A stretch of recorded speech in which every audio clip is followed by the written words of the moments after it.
Keluarga yang berduka, umat beriman yang dikasihi Tuhan. Ada 3 pesan iman yang mau disampaikan kepada kita semua umat beriman dari Injil yang baru saja kita dengarkan dari ketiga tokoh, yaitu Maria Magdalena, Simon Petrus, dan Yohanes Rasul. Yang pertama, Maria Magdalena. Maria Magdalena memiliki kepekaan yang sangat luar biasa terhadap peristiwa yang dialami Yesus. Sehingga itu pagi-pagi benar, saat semua orang belum bangun, ia mulai bergerak untuk menuju makam Yesus. Ia melihat bahwa batu itu telah dibuka dan Yesus tidak ada lagi. Ia berlari kembali mendapati Simon Petrus dan Yohanes Rasul.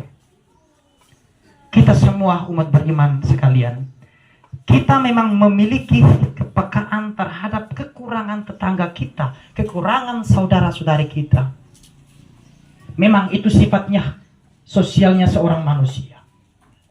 Memang kita memiliki kepekaan terhadap kebahagiaan orang lain. Tetapi ingat bahwa kita pun harus memiliki kepekaan terhadap kesedihan orang lain, terhadap kesedihan tetangga-tetangga kita. Kita jangan hanya ambil bagian dalam kebahagiaan tetangga kita, tetapi kita menjauh ketika tetangga kita mengalami suka dan mengalami kedukaan.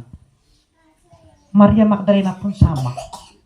Memiliki kepekaan untuk menjenguk makam Yesus, tetapi memiliki pendapat bahwa Yesus telah diambil orang dan aku tidak tahu di mana ia diletakkan.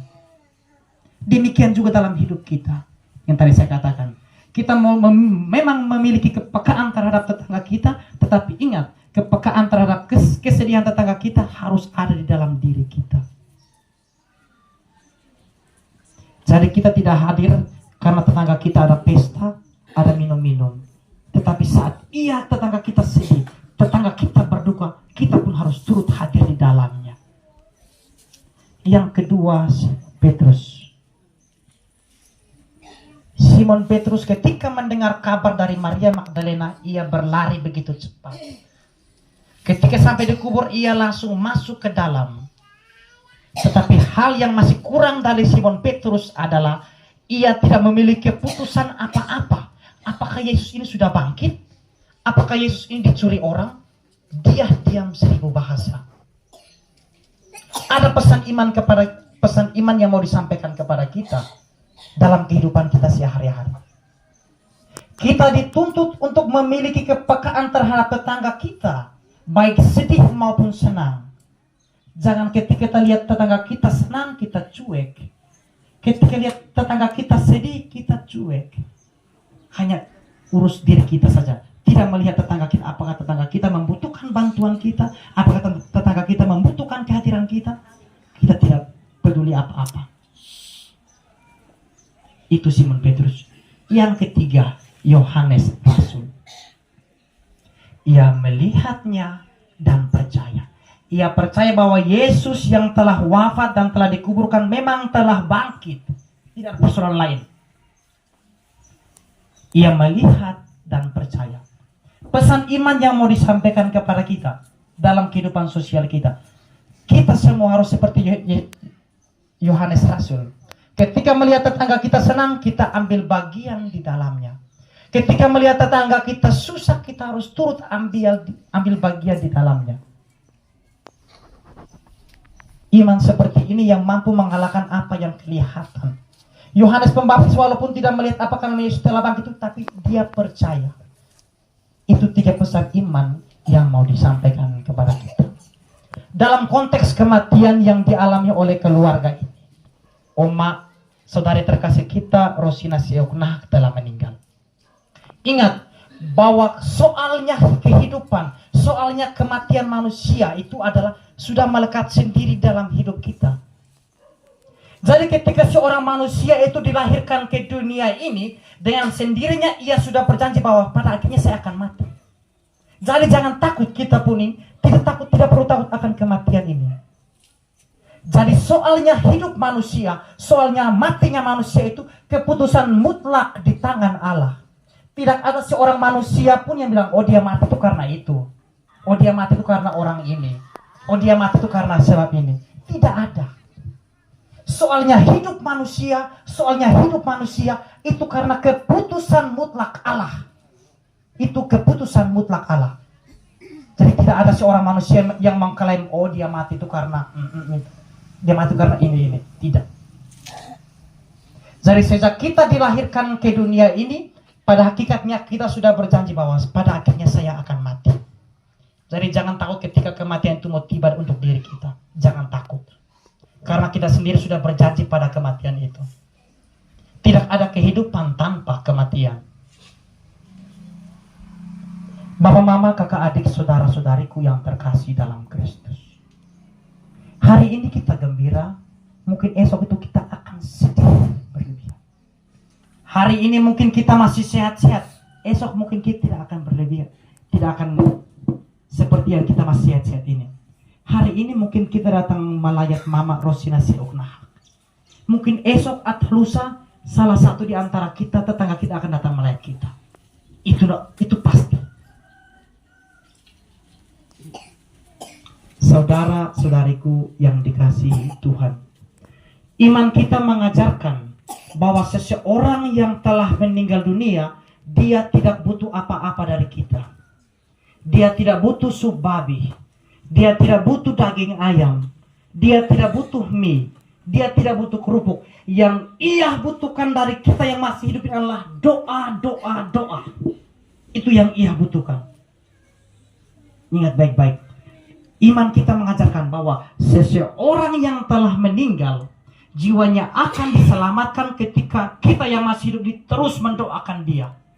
Di dalam doa-doa pribadi kita, di dalam intensi setiap hari Minggu, doa yang tuluslah yang mampu menyelamatkan ia dari api neraka atau api pencucian. Jadi orang yang telah meninggal ini tidak butuh apa-apa dari kita.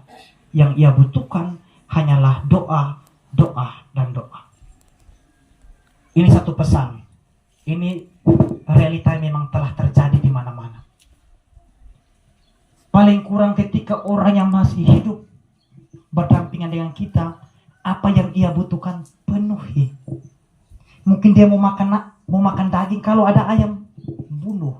Dia mau makan daging babi, kalau tidak ada beli untuk makan. Kalau dia tidak ada sendal, beli kasih dia sendal. Supaya jangan sampai pada saat dia sudah meninggal mau bilang, ini bajumu, ini sendalmu, supaya kau sampai sana bisa pakai sendal. Ini daging kami simpan supaya kau bisa makan, sampai sana kau bisa makan.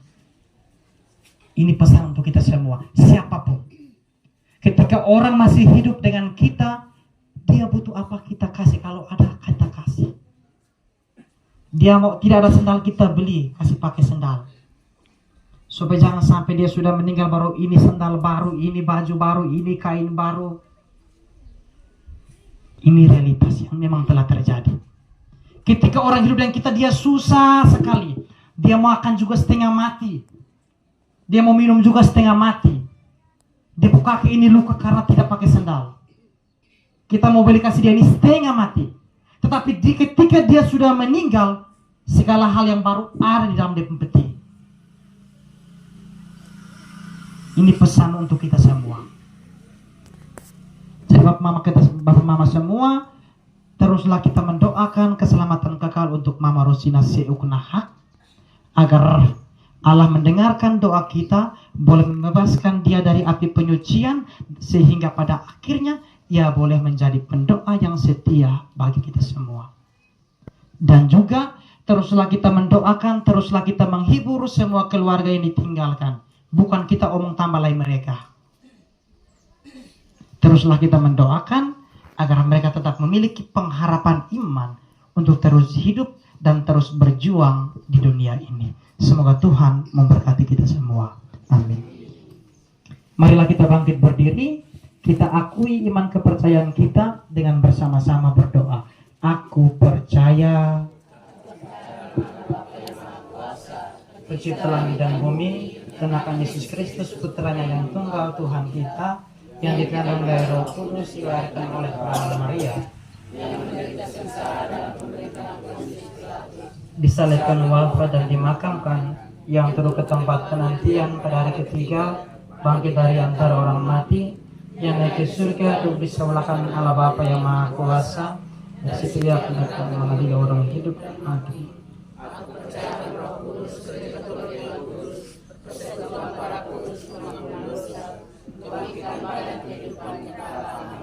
Doa